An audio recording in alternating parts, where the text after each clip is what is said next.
નમસ્કાર, વાત કરવી છે ગુજરાતની જીવાદોરી સમાન જીએસઆરટીસી બસની। જી હા, ગુજરાતની વિવિધ બસો વિશે તમે જાણતા હશો, પણ આ વિગત ભાગ્યે જ જાણતા હશો।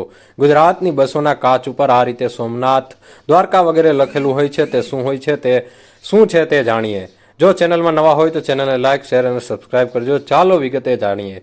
દરઅસલ ગુજરાત એસટીનું સંચાલન કરે છે જીએસઆરટીસી, જે ગુજરાત સ્ટેટ રોડ ટ્રાન્સપોર્ટ કોર્પોરેશનના નામે ઓળખાય છે અને તેમાં કુલ 16 વિભાગ એટલે કે ડિવિઝન છે।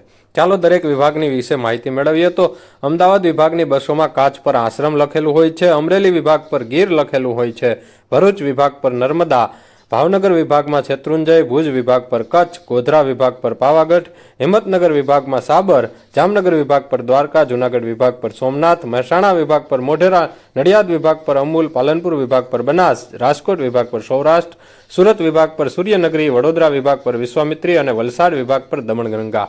આમ અલગ અલગ વિભાગની બસો ઉપર અલગ અલગ કાચમાં તમે આ વિગતો જાણતા હશો।